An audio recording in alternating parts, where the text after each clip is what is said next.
ગુજરાતની રાજનીતિમાં મોટા ઉલટફેરના સંકેત પ્રાપ્ત થયા છે।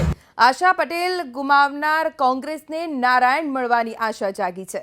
મહેસાણા લોકસભા બેઠક લડવા નારાયણ પટેલને કોંગ્રેસનું આમંત્રણ। સૂત્રો અનુસાર પ્રદેશ કોંગ્રેસના કેટલાક નેતાઓ નારાયણ પટેલના સીધા સંપર્કમાં હોવાનું મનાય છે। નારાયણ પટેલને હાઈકમાન્ડ સાથે મુલાકાત કરાવવાની પણ ઓફર કરવામાં આવી છે।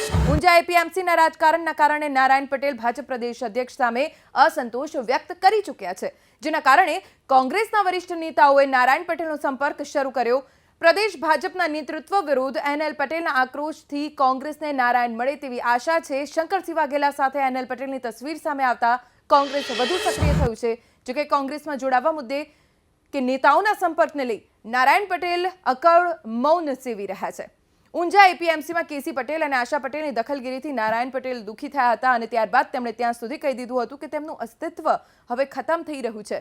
તેમણે સરા જાહેર જીતુ વાઘાણી અને કેસી પટેલની સામે નારાજગી વ્યક્ત કરી હતી। અમારા સંવાદદાતા હારૂન નાગોરી જોડાઈ ગયા છે, વધુ જાણકારી તેમની પાસેથી મેળવીશું। હારૂન, કોઈ સમાચાર? કોંગ્રેસ લોકસભાની ચૂંટણી નારાયણ પટેલ પાસે લડાવવા માંગે છે?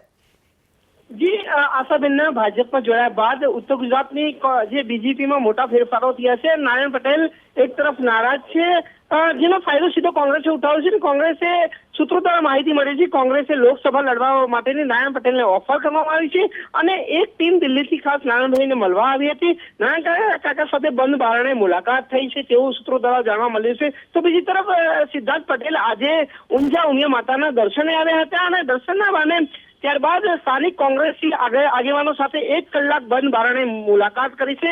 જો કે હાલમાં ઉત્તર ગુજરાતનું જે રાજકીય સમીકરણો સ્થિતિ બદલાય તેવા સંકેતો મળી રહ્યા છે। લોકસભાની ચૂંટણી લઈને નારાયણ કાકાની ટિકિટની ઓફર પણ મળી હોવાના સૂત્રો દ્વારા માહિતી મળી રહી છે। જી હારૂન, આભાર સમગ્ર જાણકારી માટે। તો નારાયણ પટેલે મહેસાણા લોકસભા લડવા કોંગ્રેસનું આમંત્રણ છે, સૂત્રો પાસેથી આ જાણકારી પ્રાપ્ત થઈ છે।